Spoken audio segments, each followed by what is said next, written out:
Ito naman si Echo, Echo, Echo, Echo, Echo. Saan ka nag-aaral? Sa Bacolod po. Ah, galing ka pa Bacolod? Opo. Bumiyahe ka pa? Opo. Ang galing ah. Saan ka ba nakilala? Nag-viral ka? Opo. Sa YouTube? Opo.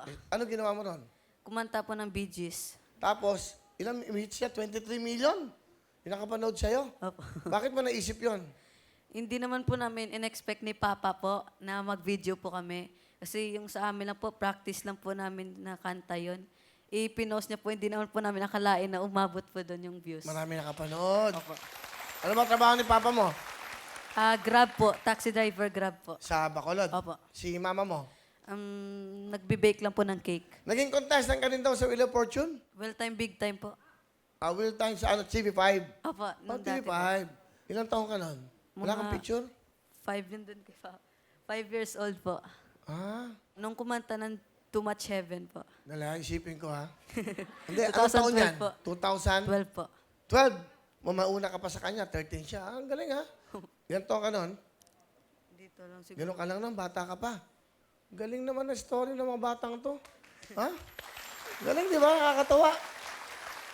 Naging part kami ng buhay nyo at naging part kayo ng buhay namin.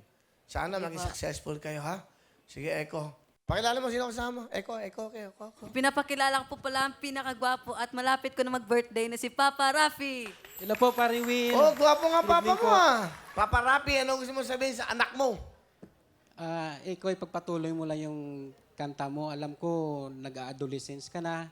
Umiba na yung boses mo. Pero patuloy pa rin suporta ako hanggang nandito ako. Susuportaran pa rin kita hanggang sa lumaki ka. Kasi alam kong mag-successful ka rin balang araw. Mahal na mahal kita, anak. Salamat. Salamat pa. Pa, maraming salamat po kasi pinanganak po ako ni Mama. Ay, Tama. Pinanganak ka na. Mahirap kasi yung panganak ka ng tatay mo. Nanay mo lang. Tama naman yan. Okay, tuloy mo, iyo. maraming salamat po at nagpapasalamat po kay God kasi na binigyan niya po ako ng isang tatay na naging inspirasyon ko po hanggang ngayon. At pa, gusto ko lang sabihin sa inyo ni Mama na mahal ko po kayo. Hindi ko po kayo iiwan. Yun na po. Si mama mo, nanonood. Ma, kung nanonood ka man dyan, kung makikita niyo man po ako ngayon dito sa Wawawin, itong kanta na po to para po sa'yo. At mag-ingat po kayo dyan sa Bacolod. Yun na po. Eto, pakinggan natin magmula po sa Bacolod. Okay. Kasama si tatay. Sila daw, father and son. Eto na po, si Tatay Rapi, kasama po ang kanyang anak. Magmula po sa Bacolod, ang mga Ilonggo. Tatay Rapi at si Echo. Woo! Echo. Hello. Just an ocean that's taking me over.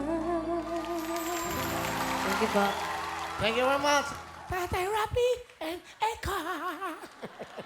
Ang galing. Ha? Ang galing na magtatay na to. Ang galing ah. Tama, po. nagbibinata na siya, no? Kaya medyo, pero dati nung bata pa to, bumibili talaga, no? Nobody is not trying to leave. Yeah! Woo! Galing! Palapangan nyo, galing pang Bacolod. Thank you po. Ay, good luck, ha? Mag-practice ka pa. Malay mo, ikaw lang ang pwedeng ganyan dito sa Pilipinas, oh, di ba? Kaya kahit nagbibinata ka, mag-practice ka pa rin. Ha? Sige po. Nakakatawa yung magtatay. Ang galing ng tatay mo, ha? Tatay, oh, ang galing din, ha? Mukhang mabait tatay mo. 10,000! Let go! Thank you po kay Win. Batang to. Galing pa nakakatawa, no? Galing pa ng Bacolod, bumiyahe. Saan kayo kumuha ng pamasahe? Sa totoo lang, Kuya Win, umiram na po kami sa kapatid ni Mama po. Magaling niram nyo. 5,000 po, Kuya Win. Bayaran mo, ha? Ito. Ha? Thank you po. Oh, iyak siya. Araw-araw na lang ako nagbibigay. Araw-araw na lang, lagi kayo. O yan. Yung utang nyo, 5,000, pa hindi mo magalaw yung 10,000, pero mo siya. Ha? Thank you po, Kuya Win. Para na lang kayong utang. Okay? Thank you po. Kayo ba? Nang utang ba kayo? Wala po. Mabuti naman na kayo utang.